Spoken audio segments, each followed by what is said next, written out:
Let's move to our last inductee. Last inductee is Arlie Schorger. As I noted at the beginning, he was almost an unforgotten or a forgotten person who worked at the University of Wisconsin-Madison. And thanks to Stan Temple and others, we now see his legacy for what it is. As they will indicate, he knew the giants. He was a good friend of Uncle Leopold. And indeed, Stan will outline the fact that Uncle Leopold may not have been the icon that he is if it were not for Arlie, his good friend, Arlie Schorger. As a man of many talents, he excelled in chemistry, as an inventor, a businessman, and a wildlife conservationist. In conservation circles, he was most well known for his work as a natural historian and for his books on the life histories of Wisconsin's wildlife and, equally important, man's impact on them. His 1955 award-winning book, The Passenger Pigeon, Its Natural History and Extinction, helped advance a global concern for wildlife management, biodiversity, and the new field of conservation biology. I'll let Stan and others tell the rest of his story. I will hope that one or more of them will talk about the Wyalusing monument and the fact that his quote, which is part of his legacy, is chiseled in bronze and sets upon stone overlooking the Mississippi River. Maybe just as a quick aside, very short. Like George says, we never quite know where we get this urge for conservation, for nature. I grew up in a large family with a pond in the backyard. I went to that pond for solace and maybe to get away from my 9 brothers and sisters and the din that was always in our household. So I've been, I like quiet.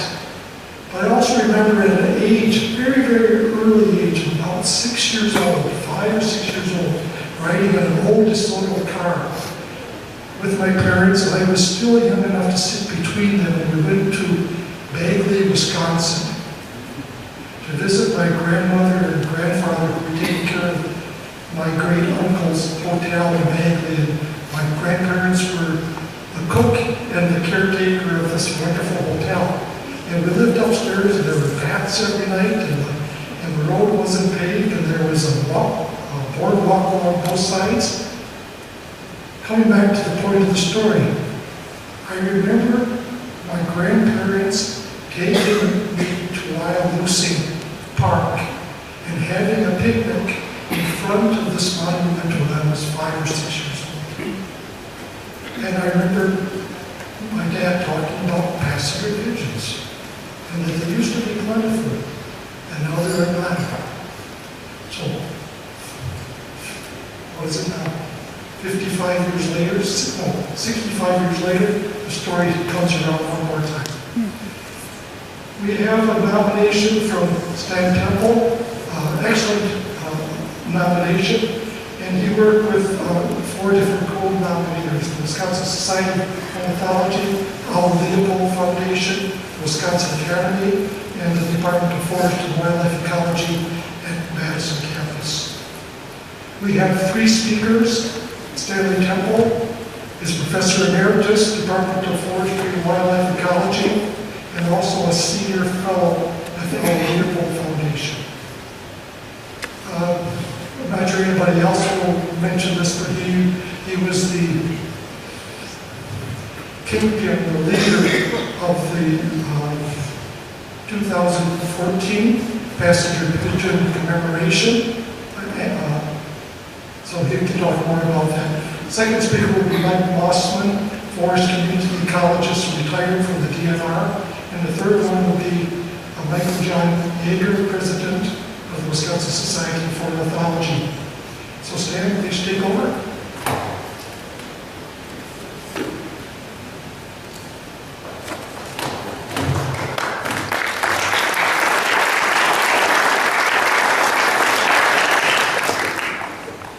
Thank you, Joe.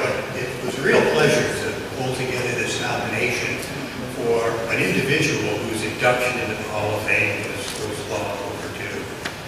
Bill Schorger's contributions, not only to the state of Wisconsin, but nationally, internationally, are probably best reflected in the story of the passenger pigeon. In 2014, when we commemorated the 100th anniversary of the passenger pigeon's extinction, Bill Schorger got a little bit of acknowledgement for the fact that it is largely because of his work that we understood the passenger pigeon's story as a cautionary tale for conservation.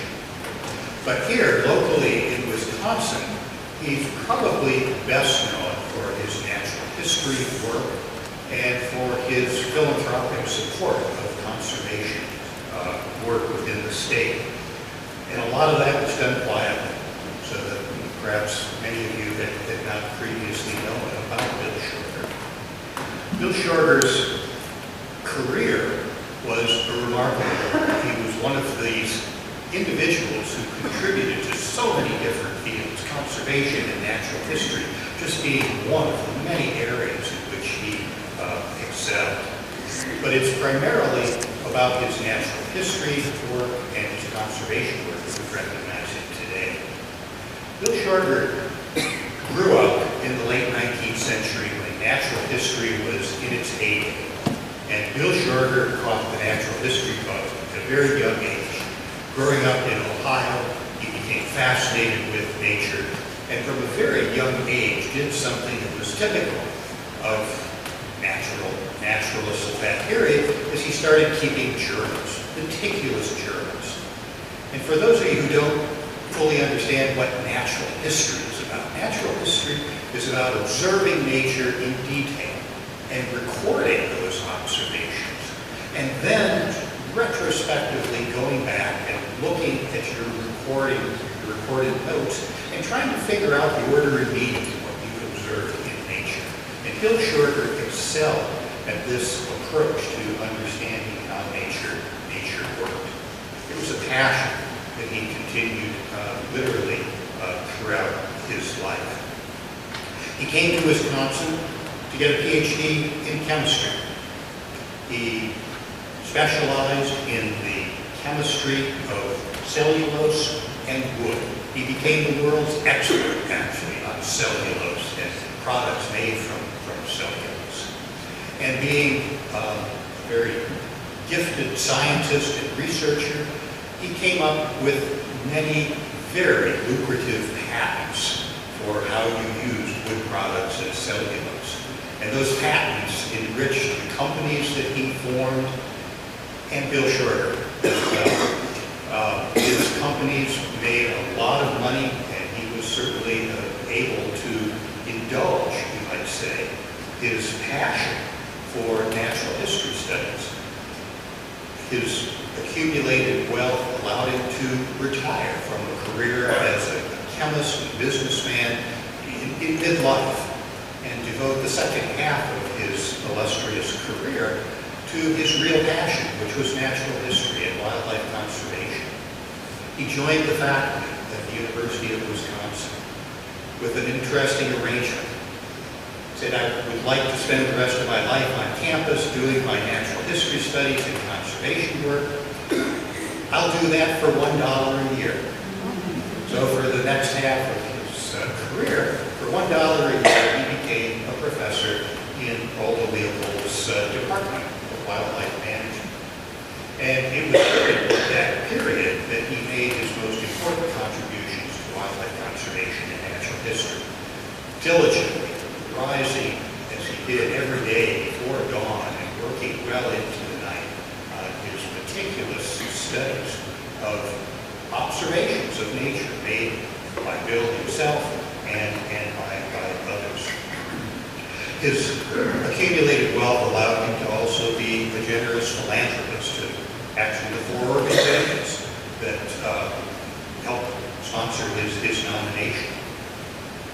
But it was primarily, I think, something that we will all appreciate very much that left an enduring legacy. And that is that without Bill Schorger, Aldo Leopold's career in Wisconsin might have been very short, and there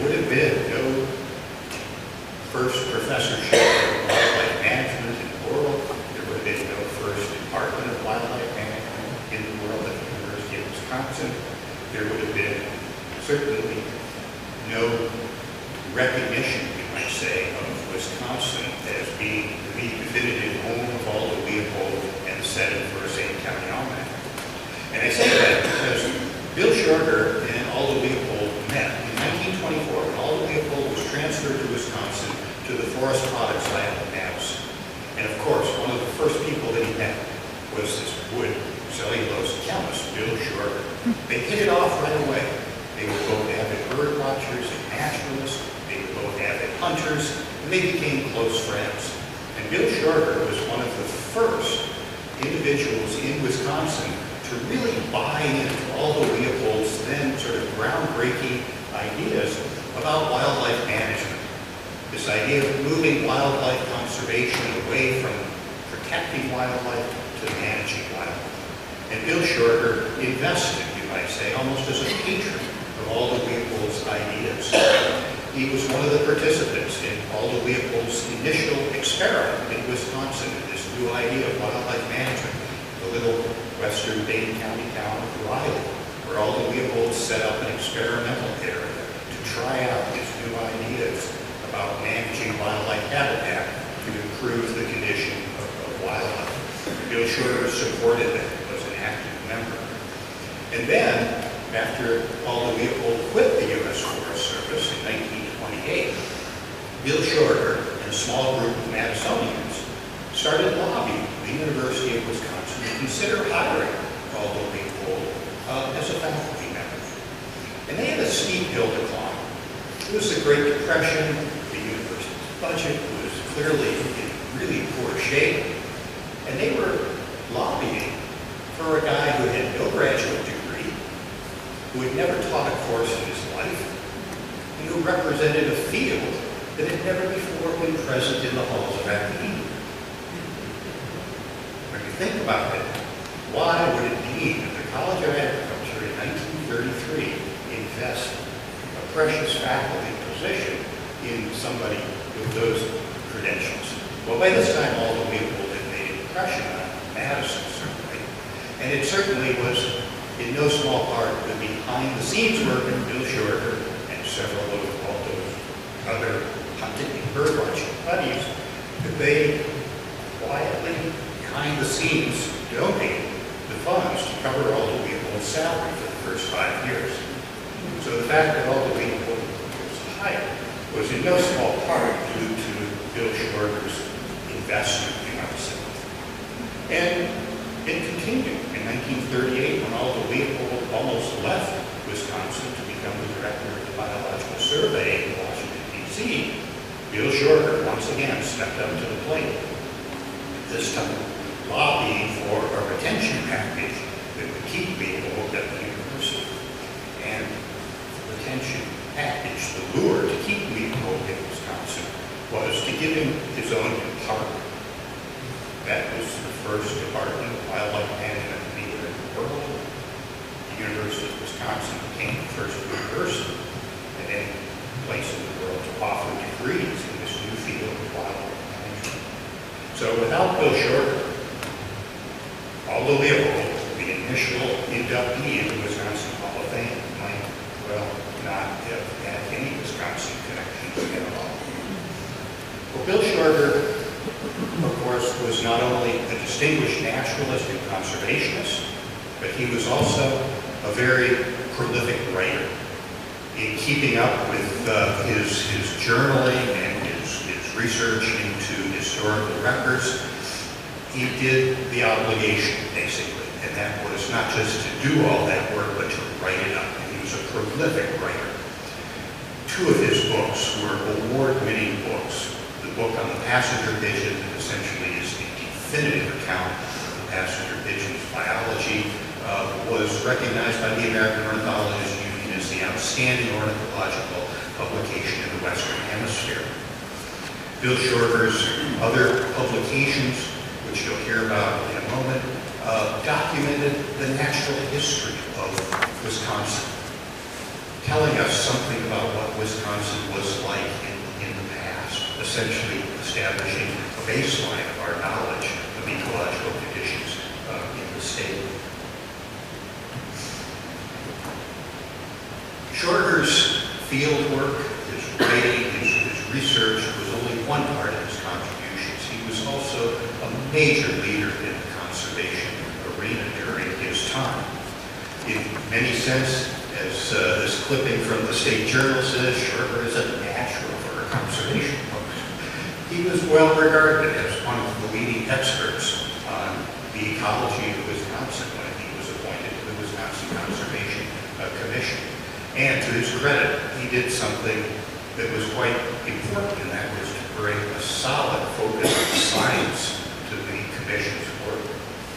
He was the president of the Wisconsin Academy of Sciences, Arts, and Letters, and in that capacity, he started a program for young people to link scientific research and conservation together.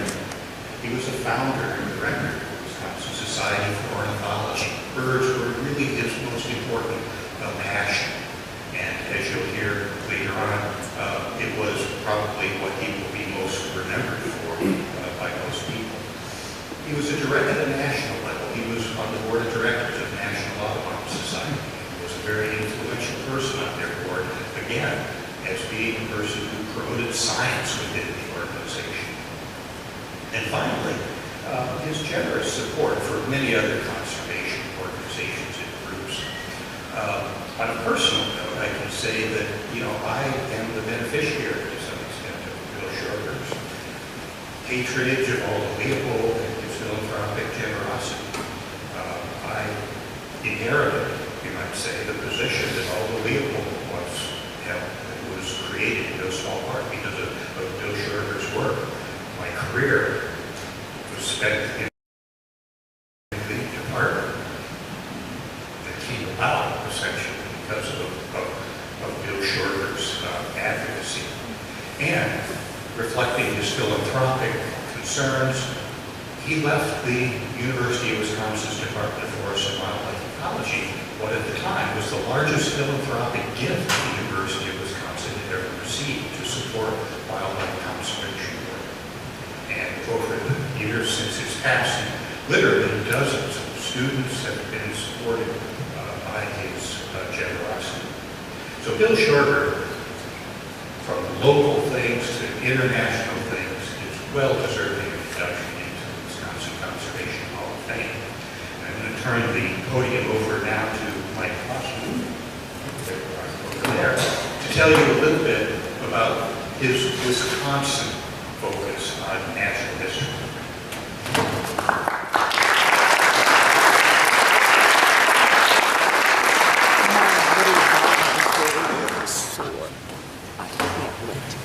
Thanks, Dan. Schorger was a naturalist, an avid and brilliant student of natural history. His knowledge came from his own observations, from his tireless mining of the literature, and reading it too. He kept his own field notes, meticulous and clear, for nearly 60 years, from 1912 through 71, just before his death. 1,500 pages of them. Aside from being valuable on their own, these notes were used for important publications, such as on the birds and mammals of Dane County, and a publication that never really saw the light, still in manuscript form on the Natural History of Dane County. He was an avid collector, bibliophile, ever ready to collect and share observations. Oops.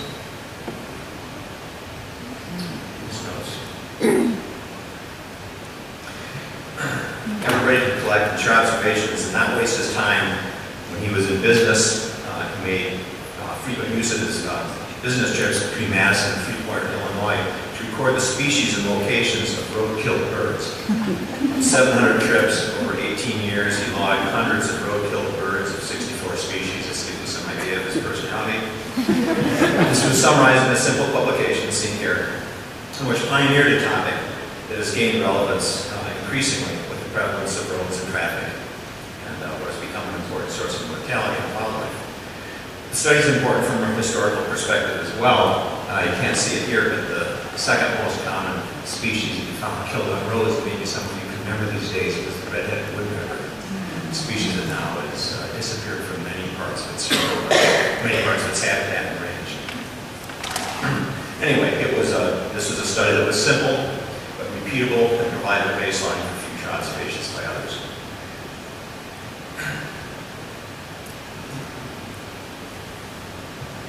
Schorger pursued this interest in establishing baselines for wildlife populations with much more depth and rigor in his remarkable research on the history of Wisconsin wildlife populations. For those of us who work in this field, Schorger is known as the godfather of it.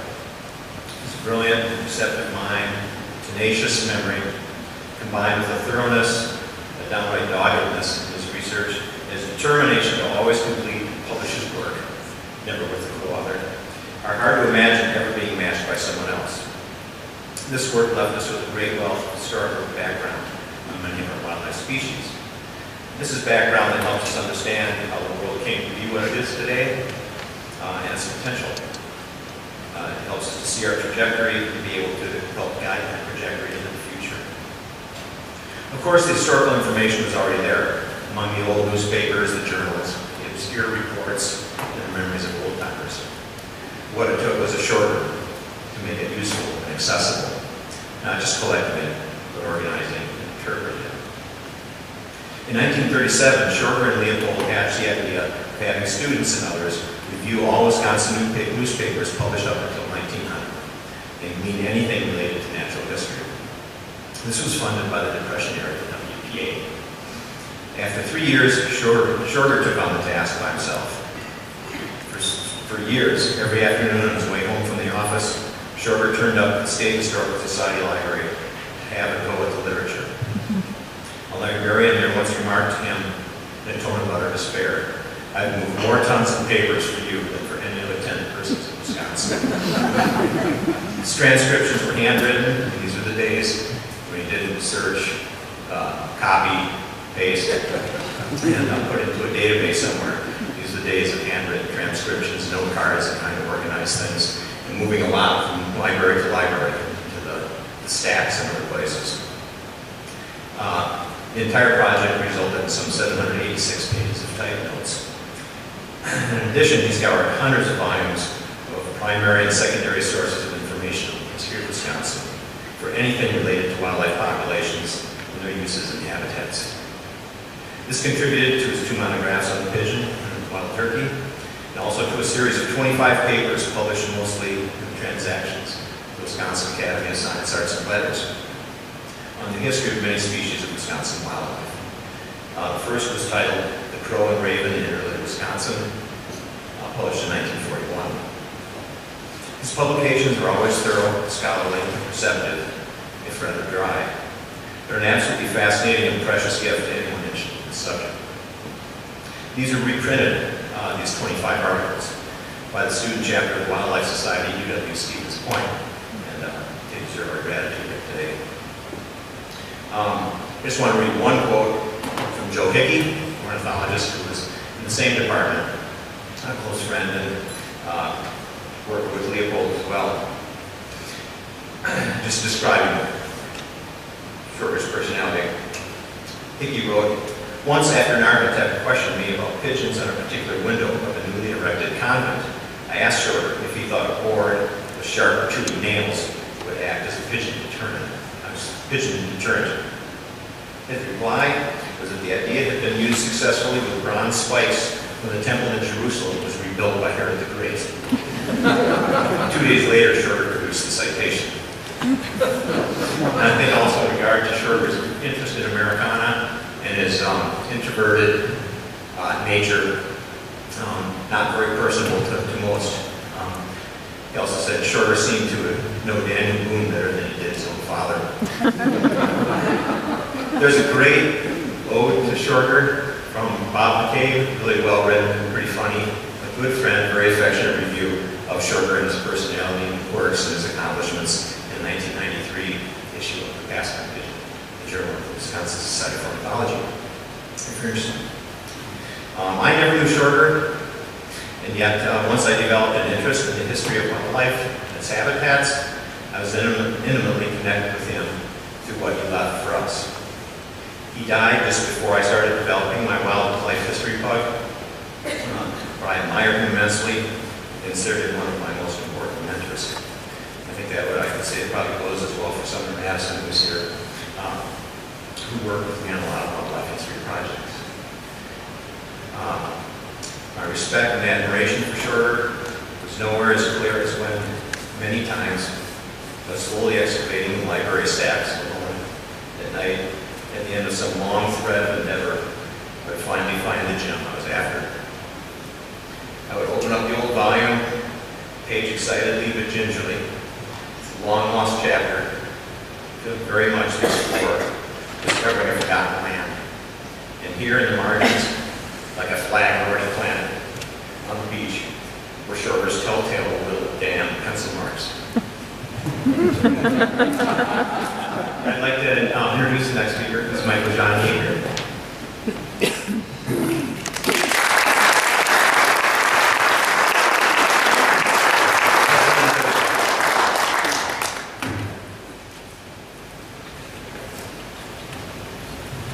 Well, excuse me if I'm a little distracted here. For about 2 hours now, I've been thinking about this can of sardines.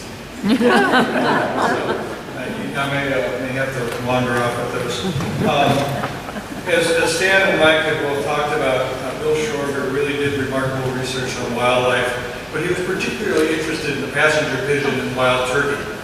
Now, I've been a member of WSO for about 50 years, and we have a quarterly journal, scientific journal, named The Passenger Pigeon. And kudos to Stan, he was our editor of that for a number of years. But you know, I'm really kind of embarrassed and surprised that really until a few months ago, it never occurred to me to ask or wonder why it was called the passenger pigeon. And you know, sometimes answers are sitting there in plain sight, and I do bet Schorger probably had something to do with that. And I'm just glad our journal isn't called the turkey. So Bill was a persistent seeker of facts. And if I can get this to work in the right direction. He gleaned fascinating bits of natural history knowledge from eyewitness accounts from many early sources. His historical documents he digested included journals and diaries of explorers and travelers, government reports, books, journals, newspapers. His tireless pursuit of this information required repeated trips to libraries, archives, and museums, just as Mike has talked about. And this was all before copying machines or before we had cell phones with the built-in cameras that you can take pictures of things. He carefully transcribed by hand each new finding until it grew into a huge collection of notes, and he applied with vengeance, this to the old records of passenger pigeons. For some reason, the passenger pigeons seemed to capture him probably more than any other species. And as noted in this slide, he accumulated probably more than 10,000 eyewitness accounts of passenger pigeons. Now, he noted that it was not an easy task to reconstruct the life history of an extinct species in the face of large and contradictory literature, since much of that is beyond absolute proof. Now, accounts were often filled with falsehoods or rumors or notions the observers held because someone earlier had told them something, or it was passed down from person to person, oftentimes without a factual basis. And you know, I think fake news maybe isn't as recent as maybe some of us think. So Bill had to really sort through all of this, and he had to take information which was really kind of questionable in its reliability. And he really lamented the fact that no one had undertaken any serious scientific studies of passenger pigeons while there was still time to do so. You know, basic life history of passenger pigeons, things as simple as clutch size, no one had ever studied. And it took him years to figure out what, even some of these really basic facts. And so for him, this piecing together this remarkable story of pigeon biology, given the type of information he had to work with, was really a tremendous feat. Now, Bill Schorger is maybe best known for his passenger pigeon and wild turkey books, but he was very active in other research. And he was, as Stan had mentioned, a very significant source of support for many early conservationists and conservation organizations. For example, my organization, he was instrumental in founding 79 years ago, back in 1939. He, along with Walter Scott, were WSO's 2 sustaining charter members, which I think is probably because they bankrolled our startup. And many of you may recognize Walter Scott's name, as he's a previous Conservation Hall of Fame inductee. Now, there were also 4 other charter members, regular members of WSO when we started back in 1949, including Wallace Grange, Owen Grommy, Fran Hammerstrom, and Alda Leopold. And finally, to finish off my little bit of self-promotion here, with the induction of Roy Lukes earlier today, WSO now has 8 past presidents who have been inducted into the hall. I'm a little afraid that given my own trials as presidency, this last record will probably stand for a while. But clearly, WSO and the Hall of Fame have many shared members, and that's one of the reasons I've been delighted to be part of the board's, or the Hall's board of directors. Now, Bill Schorger served in our initial board of directors with WSO, and over the years he published many articles in our passenger pigeon journal, some of which Stan and Mike have already pointed out. Now, in 1947, WSO erected at Wyalusing State Park a monument to the passenger pigeon, as Joe has mentioned. And the monument is placed high on a bluff in the park. From it is a commanding view of the confluence of the Wisconsin and Mississippi rivers. Extensive river-bottom forests cover the foreground, extending out to the rivers. Bluffs on the Iowa side of the Mississippi provide the backdrop. And it's an exceptional place to watch birds moving along the river valleys. And if you're really a astute observer and really squint, some days you might even see Mike Mossman and Lisa Hartman canoeing in the river bottom forests, if you really pay attention. A year before the monument was constructed, its bronze plaque was unveiled at WSO's annual convention. As part of the unveiling, Alda Leopold delivered a dedication speech called "On a Monument to a Pigeon." And well, this will keep coming back as kind of a theme here. That speech, with a bit of a rewrite, ultimately became part of his Sand County Almanac. Now, as we know, Schorger was particularly fascinated with passenger pigeons. He had already written several important papers on pigeons' life history and ecology. And as part of the monument dedication, WSO published a booklet titled "Silent Wings, a Memorial to the Passenger Pigeon." And Silent Wings had 2 of Schorger's pigeon papers, the initial rewrite of Leopold's "On a Monument to a Pigeon," and a paper by Arlie H.T. Jackson on attitude and conservation. Now, WSO, back in 2014, as part of our 75th anniversary celebration, reprinted Silent Wings, which is a wonderful booklet.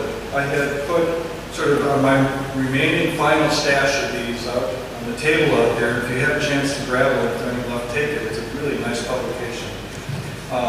But we also that year had the monument refurbished. We held a dedication ceremony at the monument during our convention. And as I say, I put this out, and please take a copy if there's any left. Now, one of the things about the pit or the monument was the brass plaque on the monument was the wording was actually written by Schorger. And on the plaque, it states that this was dedicated to the last passenger pigeon shot in Wisconsin, last Wisconsin passenger pigeon, shot at Babcock, September 1899. This species became extinct through the avarice and thoughtlessness of man. Now, in his preface to his passenger pigeon book, Schorger took that thought a little bit further. And he says in his passenger pigeon book, "The pigeon was gone, but its passing was a sober lesson to mankind.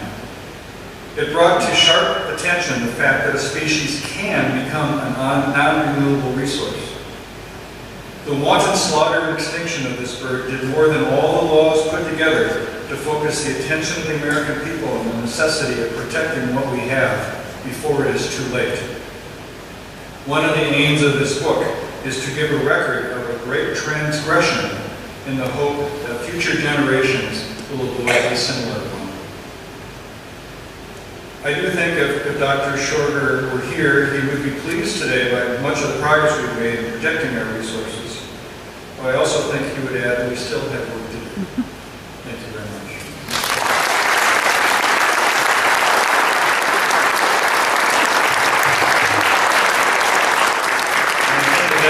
Back over to Joe.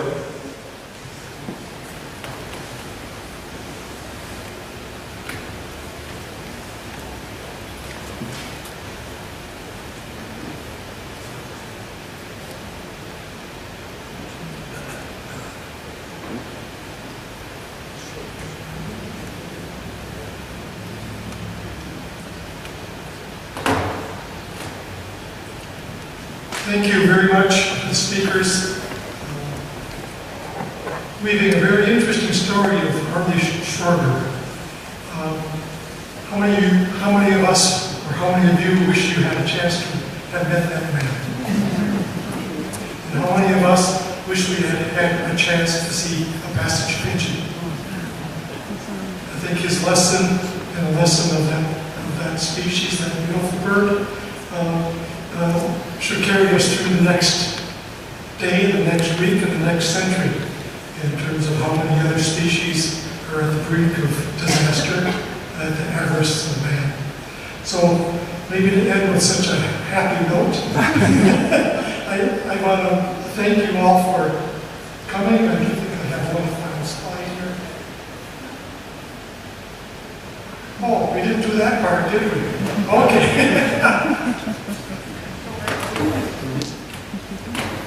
Maybe I'm getting hungry like the rest of All right. So, know you by these presents, whereas every year the Wisconsin Conservation Hall of Fame inducts a select group of individuals into the Hall of Fame to recognize the important contributions each has made to natural resource management and conservation. And whereas Arlie published The Passenger Pigeon, Its Natural History and Extinction in 1955, the first book to be published on the topic, and The Wild Turkey, Its History and Domestication in 1966. And whereas he played a pivotal role in launching Aldo Leopold's career in conservation and helped to advance a global concern for wildlife management and biodiversity through research and writings. Now, therefore, the members of the Wisconsin Legislature do hereby commend and congratulate Arlie Bill Schorger on his tremendous accomplishments and legacy and well-deserved induction to the Wisconsin Conservation Hall of Fame.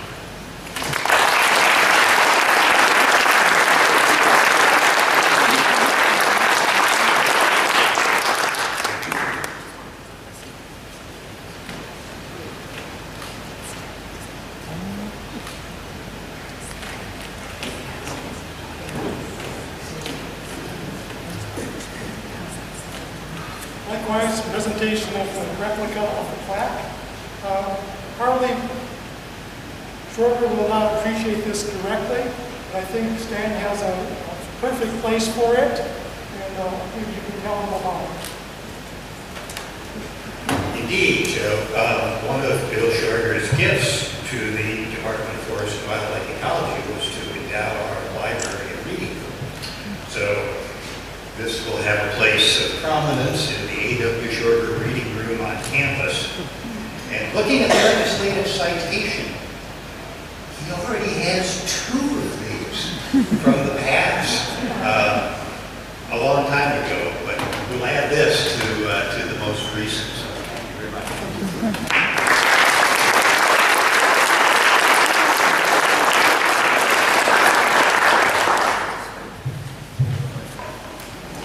Time to wrap things up and move on to the dinner. I want to thank all of the presenters today. I guess maybe I spent a lot of time in the classroom, both as a student in graduate school, undergraduate school, and then teaching. And I find that I'm always fascinated by learning. And I found that this being my 33rd induction ceremony, that I find it a fascinating way to learn. How many of you would agree that you learned a lot about conservation today? And how many would agree that you learned really more than you ever wanted to know? At the same time, a fascinating field. We encourage all of you who are interested in conservation to continue and support it. I would like to, again, invite you to become members of the Wisconsin Conservation Hall of Fame. My police story earlier was that if we want to continue this heritage, this legacy, we need additional support, we need a financial support, and we need individual members who are willing to come forward and help out with some of the backstory work that needs to be done to carry on the traditions. Good thing we don't have to travel. Typically, we have to travel from one building to another. Our dinner is right here. I'd like to maybe just close with just 3 comments about what I like Arlie Schorger and others of you like books. I encourage you to find a good copy, maybe even at a used store where I found this some many years ago of Charlotte and Roy's book. The other thing, realize that she's a fantastic artist, and to look a little bit more at her artwork. And if we could go back to one of those sketches just earlier, I want to recognize again, because she doesn't very often come, but my good daughter, Dawn Bassino, who has created the sketches from the photographs. I want to thank you for all of your effort, and if you need a good artist or a glass maker, a glass artist, her skills are phenomenal. Also a good painter and a good artist generally. And book-wise, pick up a copy of the new edition of this. I was telling Michael John earlier that I was intrigued by it. I didn't know there were any available. I went online and I was amazed. There was only one copy available in an antique store in La Crosse. And when it arrived, I see it's like yours. It was bounded. And that I would guess it eventually at one point belonged to the Walter Scott directly, because his nameplate is in the book. So there's a lot of history. By the way, I want to ask just two other general questions. Does this room work for this kind of ceremony? Very comfortable. I think sometimes the theater had been kind of almost too formal, difficult to get in and out. So thank you very much for sharing the day with us, and I hope you can get home before the snow comes.